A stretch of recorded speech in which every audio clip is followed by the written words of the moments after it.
What's up, weirdos? Welcome back to my channel and happy 12 Days of Horror. And today we're going to be talking about the movie from 2016 called Better Watch Out. And at this point in my journey, I'm now 3 days in, and I'm just saying, like, how have I gone so long without these horror Christmas movies? They're amazing. Like, maybe I've just been watching really good ones, but they've all sort of been bangers, and I'm pretty excited to continue on here. This movie is about a babysitter named Ashley who is looking after this 12-year-old named Luke, who is fully obsessed with her, like so in love, head over heels, can't take it. While the babysitting is going on, there's a home invasion and the two have to protect each other until some crazy shiz goes down that you better not look up until you watch the movie, because you need to see it in real time to really like get what's going on. But anyways, this movie is sort of a cross between Home Alone and like some serial killer movie that I can't think of right now, but that's sort of what it is. Let's start with what I loved. The actors.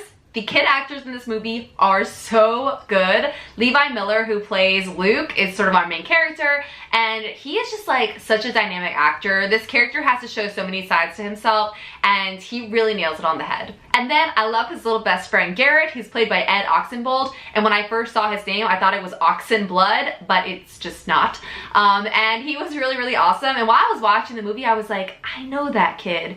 I know it. He was in something else that was scary, and then I finally figured it out. It was The Visit from 2015, which was sort of the grandma's house goes wrong movie.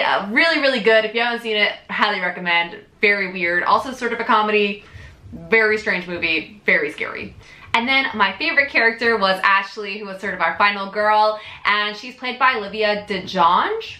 Not sure how to say it, but she was so great, such a badass. I loved her character, and I loved how she played her so much. During her final scene, I literally yelled, "Yeah, girl," at the screen because I was just so proud of her. And here's some wild news for you. She was also in The Visit with Ed Oxenblood. Just kidding. But really, she was in it. She played Ed's sister, and so they were the two siblings in that movie, and then they were also in this movie together, which is just weird, but cool. The only thing that confused me about this movie was the fact that it was a horror comedy. I didn't really think it was very funny.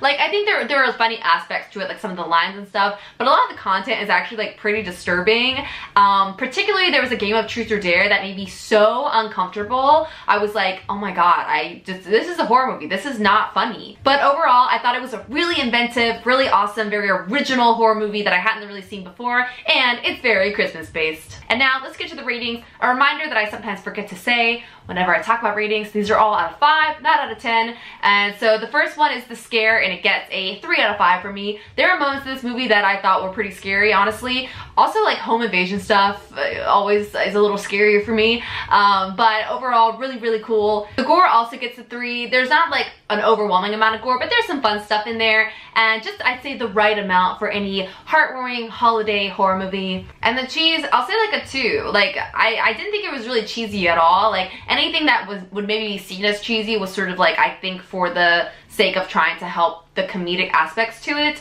But I really didn't think it was a cheesy movie. I thought it was pretty scary. So overall, this movie gets a 4 for me because I really did not see what was coming and I thought it was just really cool. It was a really original movie idea, and I had a ton of fun watching it. Like, as soon as it started, I was like, oh, this is like a good movie, and then as soon as the twist hit me, I was like, this is a crazy movie, and I really loved watching it. And now we are gonna get into some spoilers. So as I said before, if you've not seen this movie, you better click out of this video right now and go watch it, because the twist is too good to be ruined.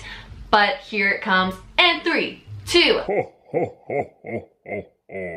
Luke is the killer. He is the crazy serial killer. The little boy, the 12-year-old. It's, oh my god, I thought it was so brilliant. So like I said, he's like so grossly obsessed with his babysitter and loves her so much.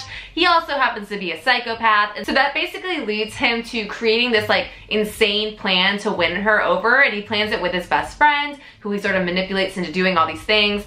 And then, of course, because he's a psychopath and can't control himself, he ends up killing basically everyone. And then what was so crazy for me is like also his like plan of how he was gonna get away with it was just so smart. And I was like, oh, you're such a good psychopath. My favorite death scene, I think, has to be the paint can one because it was just like the most epic one of the movie. Basically, Luke tries to pull a Home Alone slash Mythbusters situation, and he throws this paint can off the balcony and it smashes this guy's head and his head explodes, and then Luke is like so delighted that the guy's head exploded. He's like, that was so cool, that was so cool. Like a kid that just got like a cool like remote control car or something. So disturbing. And now a special category for this video is the saddest death, and that is Garrett. He killed his best friend and I hated it. And I also did it with a gun. It was just like, it just really bummed me out, made me sad. And then of course his last words were like, I want my mom. And I was like, so sad. But that's it, guys. Overall, definitely check out this movie if you haven't. But you should have, because otherwise you wouldn't have been watching this section, am I right? Anyways, I will see you in tomorrow's video and have a nice scream. Bye.